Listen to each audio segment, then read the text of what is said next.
How's everybody doing today? Pumped up, excited to be at Casa? Sierra, you doing big things?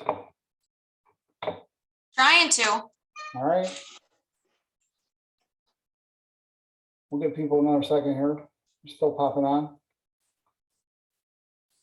Hey, Corinne.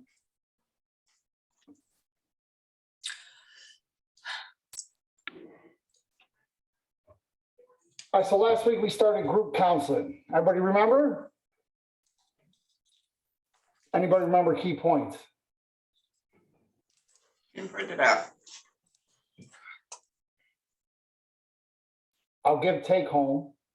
The most important thing is always have a purpose of your group, objectives you're going to be making, and stick to that purpose. Can't be super rigidly with obviously clients going through some stuff. We want to kind of be there for that, but also remember, like, that's what individuals are for, and there's nothing wrong, especially in our programs. Hey, can I get what you after?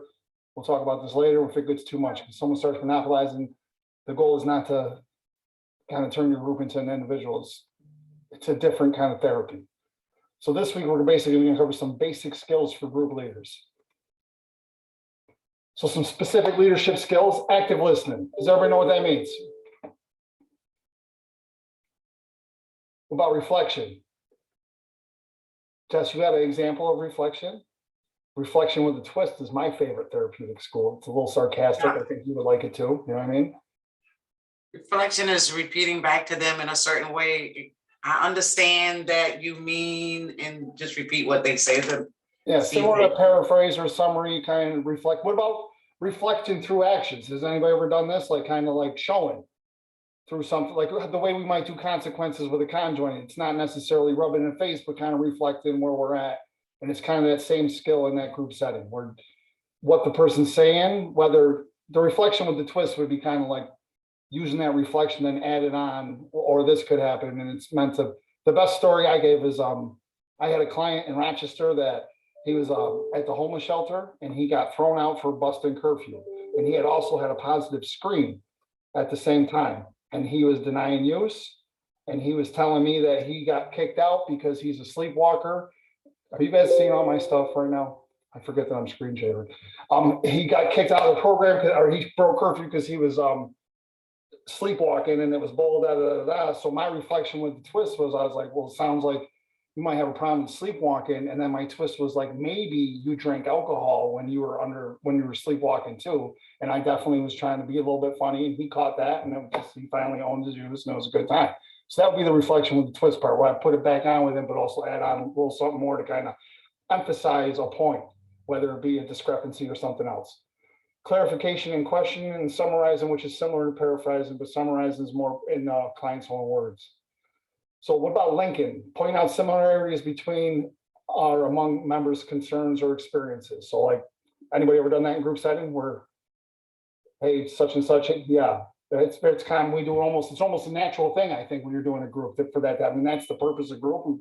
We've been trained on groups, some went to school for groups, and it is that commonality that we're kind of promoting. So it's definitely almost a instinctual thing where you kind of use the other clients to teach each other.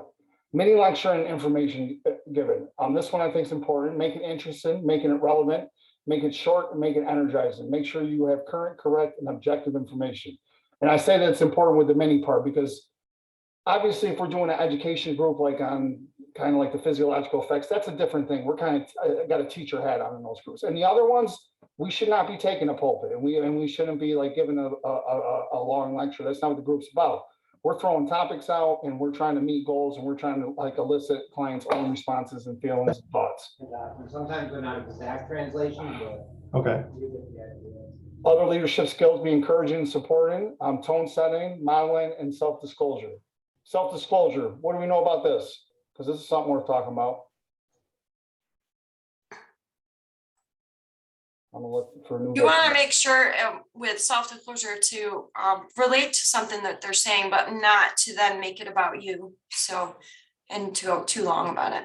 Yeah, and there's appropriate. So I know when I started out in the field, someone to train me, they kind of put it in perspective for me. They basically, first and foremost, I'm never going super in depth anyways.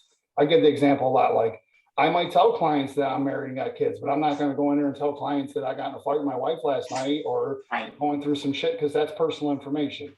As far as our history goes, and I know it's a little bit different than peer role, but it is the same rules that apply.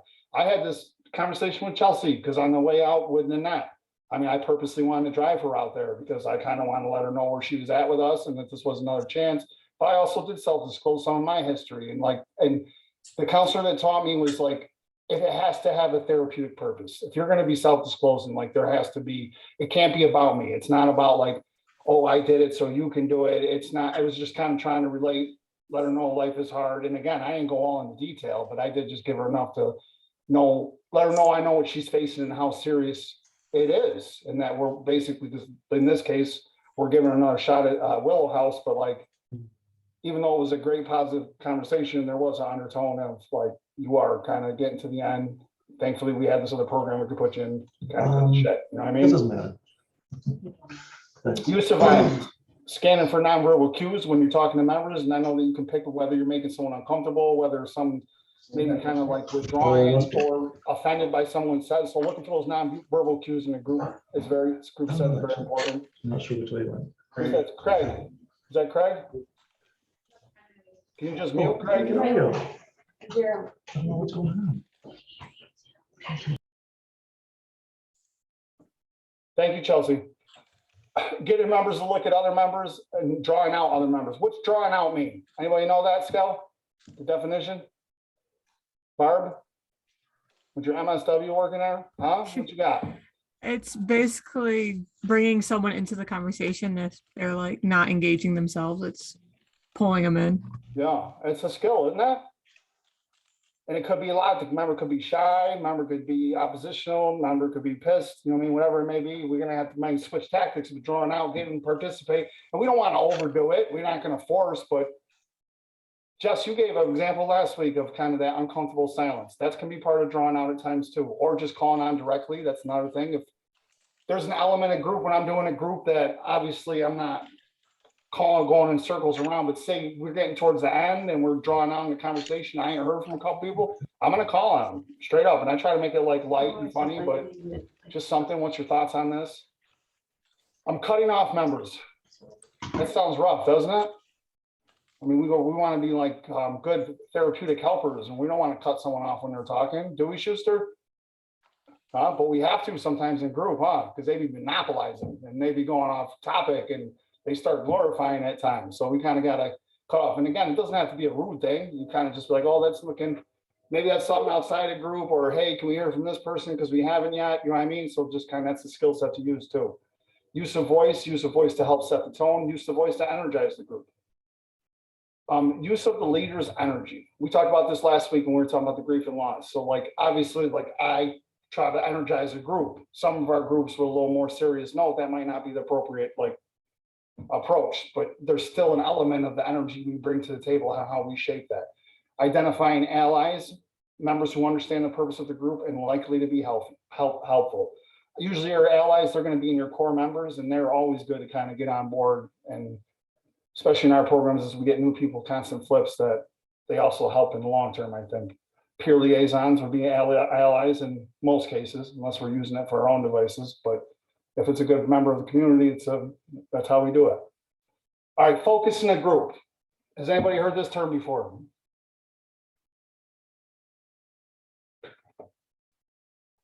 It can mean a lot of things. It could be focusing on a topic. It could be focusing on a specific person. It could be focusing on kind of like a specific topic, a specific person brought up, like that they're dealing with something. So like there's some skills with that too. At any given moment, the focus of the group, I'm gonna try to move this because it keeps getting in my way. And I'm not as handy as some people in classes I teach make fun of me. You know what I mean? I don't care. Is that funny, Schuster? All right, at any given moment, the focus of the group is either on a person, topic, or activity. The leader should always be aware of the focus and the depth of focus. Knowing how to establish, hold, shift, and deepen the focus is absolutely essential for good leadership. Establishing the focus, directing the focus through comments. So if we're working with one client on something specifically at home, let's focus on specifically on the anger at home. Another way, for now, let's look at ways you're coping with your grief. So like keeping it there in that moment, because how many times have we seen, especially in groups, something a little uncomfortable, makes someone a little defensive comes up, but it might be some good, something that we want to unpack a little more and explore further, and could be therapeutic. That's what the establishing and holding the focus is about. Using activities to establish the focus. So like the whiteboard, making lists, handouts, props, chairs, small chair, using rounds and diets. Has anybody ever used props or whatnot in group? Or any role play, anything like that? Empty chair, does anybody know that one? Kind of like. Yeah, I've done that. Yeah, they're all good ones, you know what I mean? I think last week we were talking about more control, like, I think that was in a separate conversation, actually. Like a talking stick or consoles with other ways to hold the focus, and it makes sense. If we, like a talking stick, we're holding the focus on that person because only the person with the stick can talk. Holding the focus, knowing when to hold the focus on a topic or a person, knowing how long to hold it, and knowing techniques to hold it. So shifting the focus, when to shift the focus, when too long on one person. So we got someone kind of just going on and on. When people are getting bored, it might be time to shift. You see like the people eyes are glazing over, people not paying attention and starting to do a little bit more. When you need to cover additional topics, if you got to get through the stuff for that day, obviously you can't spend too much time on one spot. So you kind of got to get through. Ways to shift the focus would be shift from a topic to a person. So let's wrap this up with hearing what Schuster has to say about it. That would be one way to shift the focus. I'm Kelsey, you're right in my view. I'm sorry. I'll hit Craig next. You know what I mean? He's next. Shifting from one topic to another topic. It's like just wrapping up. Right? We talked about these coping skills. Let's talk about a plan to manage triggers. You know what I mean? So kind of just moving on, segueing into another kind of topic you're trying to get your groups done. Shift from a topic to an exercise. I think this one is very common. Last week we talked about the beginning, the middle, and the end stages of group. After we do our check-in, maybe someone talks about like something's bottom a little bit. We talk about it when we have to segue into the exercise for the day. We're shifting that focus. Shifting from one person to another person, shifting from a person to a topic, shifting from a person to an exercise. Anybody got any questions about this? Thoughts, comments? No? You guys aren't too chatty today. You know, I mean, is it because I'm recording? Is that it? Last week I felt like no one really cared. It's probably because Kelsey's on. A key to most growth counseling and therapy groups is deepening the focus. A leader deepens the focus by asking very thought-provoking questions, asking members to share more personally, working with members intensely, conducting an intense exercise, and confronting members about dynamics. Marilyn, you've been at this like probably much longer than me. You got any experiences with deepening the focus and right here, some of these skills? Yeah, you I know, you do. especially in the women's group, I gotta say that because they will share more in the women's group than they will in a men's group. So when some of them get on a really good topic that I think applies to the majority of the group, I ask them if they want to elaborate on that a little bit more. I ask any of the other clients, have they ever experienced anything like that in their life? You think it helps? Yes, It's definitely a skill though. Were you always good at it? yes. I've seen you do it. That's why I've called you out. I've done groups with you before. I know that's something that, especially the women's group, when it's a good group of women, the level of healing and support is almost sickening in that room, but it is a beautiful thing. You know what I mean? Sometimes a group will end with them hugging each other and telling them they're going to be there for each other. You Yeah, they can get talk to very me, tight. I you need love it. somebody to talk to. Yeah. You know, it's funny, for me, I have the opposite experience. For me, I don't know, I feel there's more sharing in the men's groups than the women's groups often. I have had some where, depending on the clients that are here though, where it is more of an emotional intensity and release with the women, absolutely. So, I thought about that a lot because I get more out of the women. I think that men, sometimes it's just hard to unpack that layer of like machoism and be vulnerable. And it might just because I'm a man, Melissa, you know what I mean? Sometimes it goes there and I like when I do. I see it more in the women's. Mhm. But I agree with Melissa, but still too. work in the men's, and maybe I need to work on deepening the focus. Maybe I'll get more. You know what I mean? Yeah, if you're talking to the men about a specific topic, about a drug, sometimes they'll share. Yeah. But when you come to that emotional stuff, where they gotta go deep down, you're gonna get a lot more sharing from the women on that. Men can get a little avoidance. I don't want to be gender biases, but like that one too. And not always. I've had some good men groups that go deep, but It does seem more common in women. And the women, depends how healthy the group though. We got a rough group of women. They're in there just hating each other and it's a different thing. But when you got a cohesive group and the support, I think, is there too a little bit. A depth chart. The chart in the next slide is a way to visual. I might have deleted the chart actually because I did cut these down. Sorry. I'll explain it though. The chart in the next slide is a way to visualize the depth of the group. 10 is surface comments. So 10 would just be like a check-in. Basically, we ain't got nothing. 7's going a little bit deeper on that. Maybe unpacking some childhood abuse a little bit or someone mentions it. 1 would obviously be very intense. Beginning leaders often conduct groups that go at 10, 9, 8, 10, 9, 8. So they stay kind of on a higher level, not trying to get past the surface and never go very deep. Your goal is to go below 7. And you have to know your group. And obviously, if it's the first time you're doing a group and you're just getting to know, you're going to need to give it a few groups to give it some rapport and get to know each other a little bit. But that is the purpose of it. And I think, especially we're all trauma informed at this point, and we all have had a lot of trainings on that. There is a level you have to protect the client inside the group when if they start too much disclosure, that could leave them a little too vulnerable. If you felt group right away, you might want to not unpack that too far, but we have to be comfortable going there a little bit. Would anybody disagree with that?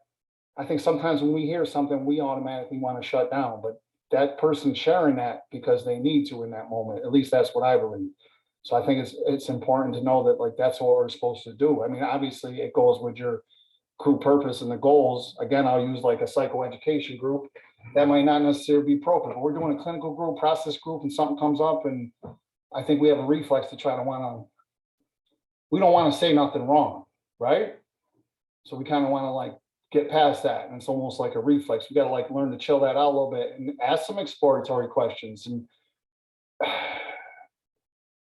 you want to match your skill level and obviously not unpack something you can't put like back in the bottle, but still being willing to talk about those hard things is what is there. And it's kind of almost an honor that they feel comfortable bringing that up at that point in that group setting with you and the other members.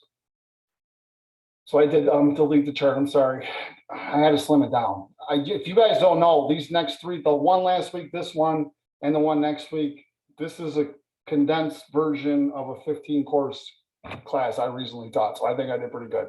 Sorry if I messed the chart up. Considerations regarding focus, when to deepen the focus, make sure members are ready, make sure you have enough time. How to deepen the focus, always consider purpose of the group, always consider expertise. So kind of just summarizing what I just said.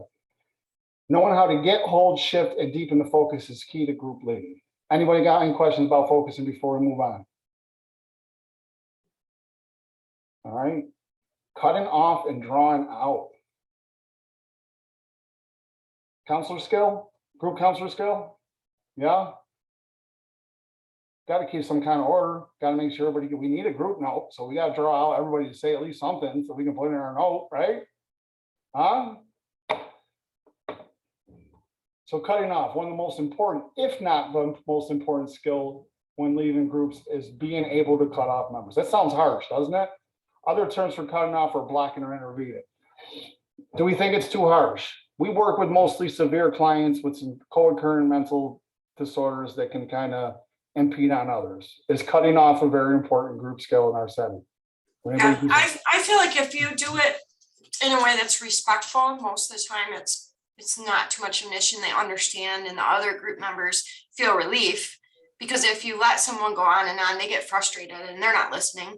Yeah, especially in our settings where they're in the same groups with these people all the time, and that client, the other one that's driving them nuts, does it every freaking group. Yeah, they get frustrated too. And it's a hard thing because we don't want to minimize that other person. I agree with you, Owen, it's how you do it. And if you do it, I mean, if you're not challenged too tough, you can even do it kind of slick where they don't even realize you're doing it. And that's kind of that, all right, let's move it on. Let's hear from this person. Let's talk about this thing, whatnot. You know what I mean? Important points regarding cutting off, tell members you're going to be doing this. Time in, do it early. Use of voice should not be critical, and nonverbal signals, eyes and hands. Nonverbal signals. Anybody have trouble with this one? I think that is also a parenting skill. You just got to give that look like I ain't playing. No, I'm just joking. But there is a way, the way we like present in our body language that kind of shows though that it's time to move on. Cutting off a member who has the focus of the group, cut and staying with that person. Leaders ask clarifying questions. Members ask the person clarifying questions. Ask the person to do a focus activity. Ask members giving the person feedback. Ask one or more members to role play that person. So that's kind of harsh, I think, but I could see how it would be effective. I don't know if I would go that far one. That felt a little bit like attack, but still, if you're that comfortable and you think it's appropriate, you should do that. Cutting off a member who has the focus of the group, cut and stay with the topic, take the topic back to the entire group. So that's it, maybe because we've probably seen that too. We got a client that he might be monopolizing, he might be like kind of playing junior counselor role, and it's not though that something's not being said that's good. So kind of jacking the, that's the wrong one, but it's kind of like that, taking the topic and putting a spin on it and putting it back on the group. That could be a good trick. Cut and move to another person on the same topic, cut and leave the person in topic. Other situation calls for cutting off skills when a member's comments conflicts with the group's purpose. So what would that mean? Anybody got an example of that one? I got one off the top of the head. I want to hear what you guys say. When a So member, Go I ahead. experienced that over the weekend. And I know that the person, they just, and the group members was really, really good. Every time the group member interrupted, they would just say squirrel, because they understood that her anxiety and her mental health issues were coming out, and she was trying to control herself, but she seemed to couldn't control herself. She just had to say something every time something was brought up. And the group, at one point, the whole group would just say squirrel all at the same time. how And can you see that? that was funny. She She was, all right. That's what I was asking. I mean, if she was aware and it was kind of, she didn't take it as an yeah, insult. that's what I was looking for. You know? You know, all right, that's a good one. I would think about too. I mean, we don't see it in our programs, but like when I was outpatient, oh, I hate marijuana people in a group, man, because they want to take that pulpit and they want to preach a thing about this and that. And although, I mean, they have points and that's why it's hard. But when you're in a group with different people with different diagnoses, I mean, we're kind of like pushing the abstinence-based message, you know what I mean? Because you don't know. And so that's one way I think, and that's, you know, kind of shutting that down and moving on. It's a hard one. With that, I think the biggest one I see is, well, this isn't my substance of choice, so it would be fine. It's not how that works. It's not, and what I usually say to that is, well, you start thinking that, but then, you know, usually it's alcohol. I say, but yeah, after you have a drink, you know what sounds really good? Yeah. And they kind of giggle and think about it, because and it brings them back, and then it's considered. The alcohol is a good one out here too, because I know like in Rochester, everybody kind of has, even the clients have come to understand the drug is a drug. Out in these settings, you are right. We got clients that think it is their God-given right to drink some beer after work if they want to, and they try to take that pulpit too. I kind of same as you, Jess. I would shut it down because usually that one lowers inhibition, so it's easy. So you know what I mean? When a member's saying something hurtful, so saying something to another, we got to cut off. We got to protect that other person, right? Or when a member is saying something inaccurate. When the leader wants to shift the focus, when it's near to the end of the session, that's probably the easiest one we do because we only got 10 minutes left. You know what I mean? That's the easy way to cut off. When members are arguing, when members are rescuing another member from dealing with their pain, with his pain, his or her pain. That last one, everybody understand it? Kind of that, have you seen it? I'm sure all of you done enough groups by now. You've seen someone might try to do that, like cut in. And maybe even the person they're cutting in on, maybe they are ready to explore that a little bit, but this person might have a reflex to want to jump in and get in front of that. Or they want to run over and give them tissues, which will interrupt their Yeah. process, saying what they need to say. Like, nope, let them cry till the snot come out, as long as they're getting that stuff out of their system. And that's because like us as counselors, we know that's kind of the purpose of it. But like, yeah, the client sometimes can do that. So it is important because that's what it's for. And that person needs that now. If a person's willing to go there, we want to go there with them. You know what I mean? So yeah, it's a skill, it's part of it. All right, so drawing out, get the member more involved, helps members who are shy, get members to go deeper in forms of drawing out and support in therapy groups. Reasons for silent members, fear and anxiety, thinking or processing, quiet by nature, not mentally present, not prepared, confused, lack of trust, intimidated by a dominant member or leader. These good reasons why people are silent in group, you think? Kind of catch all, cover? I think there's a few more, but yeah. Fear and anxiety can be a big one.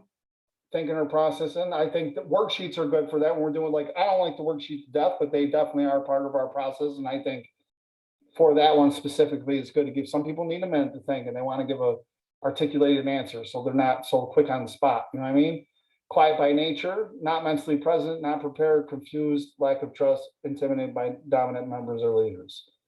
So methods for drawing out: directly ask the members a question. Ask if the member would like to talk.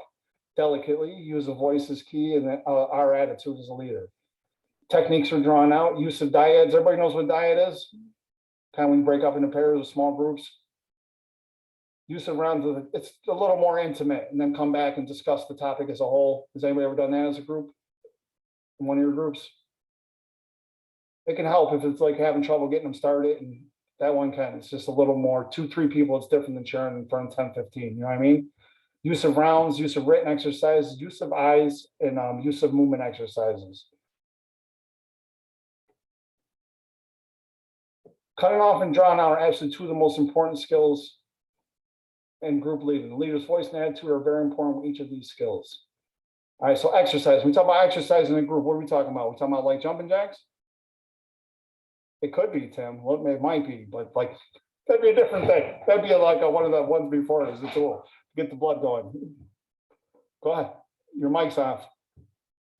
I wasn't shaking my head for you, Dave. Oh, I thought you were. See, I thought you were talking to me there. I can if you want me to, though. No, it's okay. So exercises, unless you have something to say that you want to just overwhelm. No, I'm Exercises are what we do in the group, the activities, the worksheets, whatever it is, the Sorry. empty chair we were just talking about could be an exercise. The term Mhm. exercise, your mic's still on, Tim. The She's term is here. exercise is used who's looking for it. among group leaders to refer to an activity that the group does for a specific purpose. Exercise can be as simple as having members get in a diet to discuss the topic, or as involved as a blind trust walk, which entails one member leading the blindfolded member. When the leader directs the behavior, discussion, or attention of the group members by using a specific activity, it's an exercise. Reasons for using exercises: to increase comfort level, to provide the leader with useful information, to generate discussion and focus the group, to shift the focus, to deepen the focus, to provide an opportunity for experiential learning, to provide fun and relaxation. When to use exercises: they can be used at any time. They're good during intros. They are good during the warm-up phase. Exercises are helpful and get members focused in the middle phase, and exercises are useful during the closing phase. Kinds of exercise: written exercise helps to draw out members. Kind of the example I was just giving a minute ago. You do, it does not have to be a 10-page packet. I mean, you can just have a thought. I made my own worksheets where I might only have 6-8 like key things that we're looking to get out, and you give people a minute to think about it and kind of articulate the response. You usually get a more in-depth response. I like those ones because I know if we use some of the ones that we always use, we just get the common answers, people, places, and things, which those are important. But if I've been hearing that for years, so I usually try to get a little bit more. You know what I mean? I will affirm that, but it's nice to like, well, what does that mean? Who are the people? How are we going to avoid them? Kind of thing. You know what I mean? Use when you can't think of anything better because they almost always work. Kind of written exercise: sentence completion, list, and a checklist. Movement value because members speak with their feet. So movement exercises to energize the members, wall-to-wall continuum, sculpt the group. Entire group does this at the same time. Each member sculpts how they see the group move to different parts of the room. Dyads or triads, excellent for varying the format and getting members to talk. Rounds, designated word, phrase, or number, word or phrase, or comments. Creative props to bring like novelties. And I think this is true. I know Schuster, Lisa Stivers used to do like, she loved games and she loved props, and I used to be jealous of her because I could not do that. You know what I mean? But they are good, and she always got a pretty good response. I know, I think, was Dawn big on those too? Because you guys have a lot of that stuff there. Are you still on, Schuster? Or am I just talking to myself? Yeah, I feel like Dawn was into that too. Yeah, Lisa was too, and I could not knock it. I mean, she got definitely good, and she was big on it, always being creative with the game or some kind of like activity they were doing in group. It's not my cup of tea, but I do wish that I could do it. So if you guys have a strength in that, I would say bring it to the table. Arts and crafts, fantasy, common object, pick an object in the room, hot air balloon, common readings, inspiring and thought-provoking needs to be rather beef, not pages. So like in our community meetings, we do these ones kind of a lot. Other exercise: feedback, first impressions, adjectives, checklist, strength, bombardment. I would definitely use a whiteboard for that. Wishes, metaphorical feedback, written and feedback. Trust exercise, rounds related to trust lift, trust fall, blind trust walk. Don't do the trust fall. I always get nervous with that one. I don't know what someone's going to get hurt. You know what I mean? Rest of them are pretty good. Experiential, rope course, other outdoor activities. Except in case you're not allowed. No, I'm just joking. Moral dilemma, on a life raft, who would eliminate you? Is Melissa on? Melissa, what you know about the moral dilemma? What do you mean, what do I know? I know a You lot of you stuff never about talked moral about the moral dilemmas. dilemma in your philosophy course? Yeah, What no, would you that think? was one of their favorite parts. Yeah, all right, so that's good, but did you have a good response with it? I always had a great response with it. And then somebody took it away. And then someone just took it off the schedule. I don't know what happened. It just like fell off the schedule or something. We'll talk when I get there. Do the group decision making, winter survivals, solving various puzzles. So your exercises don't have to be crazy. They don't have to be in depth. I mean, you can even do like 4 sentence completions, like if I continue to use this will happen. Sobriety has its benefits because, you know what I mean? And just a couple keywords, and that could be like good open exercises and whatever. All right, so that's all I got with that PowerPoint. Let's talk about a little bit. We've got a few minutes. Anybody got anything?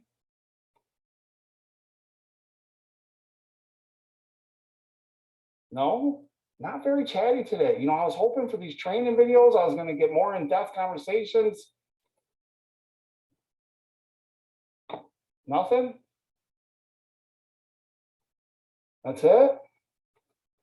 All you smart people, I can't get nothing.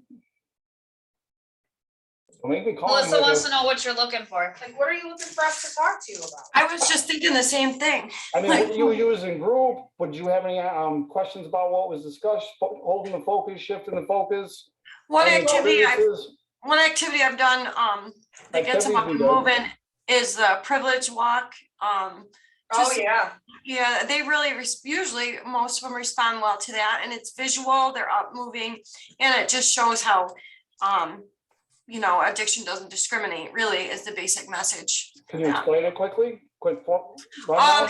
There's a sheet of, I have a paper that only I print out, and in it says take 2 steps, but I do 1 because our room is small, but there's probably like 20 or 30 different things, like take a step forward if your parents are still married. Take a step forward if you grew up in an area that did not have violence or gangs, and different things like that. And then by the end of it, people are spread out in all different areas of the room because of their past experiences. And it basically shows that a lot of privileges we don't earn. They're basically just given to us because of the circumstances where we are born Boarding, like yeah, that. that's a good one. I've done that same group. I do mine a little differently though. Somebody that was visiting here from Dansville actually gave me the idea for that group because I never knew it was a thing. I actually have them like walk across the room and turn around and look at the ones who weren't there. So they kind of, it almost is like, That's not deep. like, ha ha, this is what I got. And it's more of just like a respect for each other. Like, Yeah, you didn't have that. So I have like a lot of those same questions, and that's a really good group. And Anybody got I'm not any- being a jerk when I talk about philosophy group, but that really is such like a good internal soul searching kind of group. And I like, is probably one of their favorites. we can bring it back. I mean. No, I know. I'm changes, just saying, remember? like, when you talk about moral dilemmas and stuff, like they didn't really look at those kind of ideas. And so that kind of just opens it all. It's a trick. It's almost a spirituality base to kind of teach those ethics that religion Yeah. might give, but not everybody's religious. You know what I mean? So yeah, I like it. And one thing I was gonna say, I didn't say when you were going through the slides, was like you were talking about why people didn't really like engage in group, like maybe they weren't mentally prepared, things like that. Mhm. I think sometimes there's just people that just don't even want to be in that group. So it's not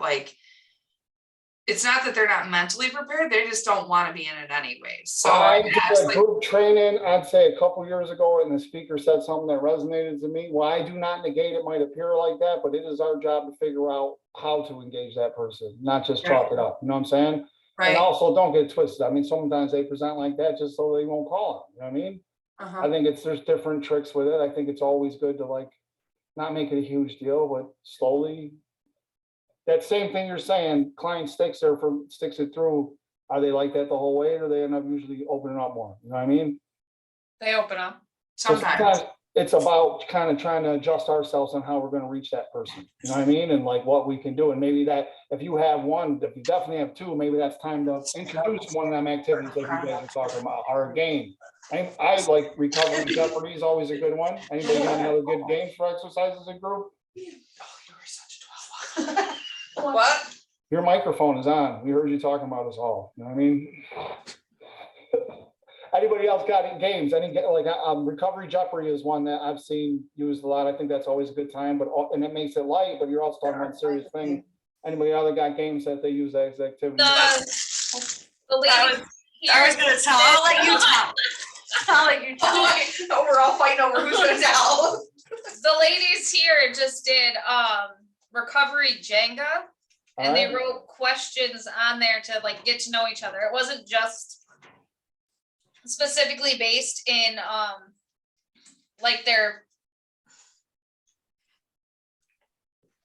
deep dark past, but it was also a getting to know you. So it was like, I mean, there was all kinds of stuff, and they also just made a bingo board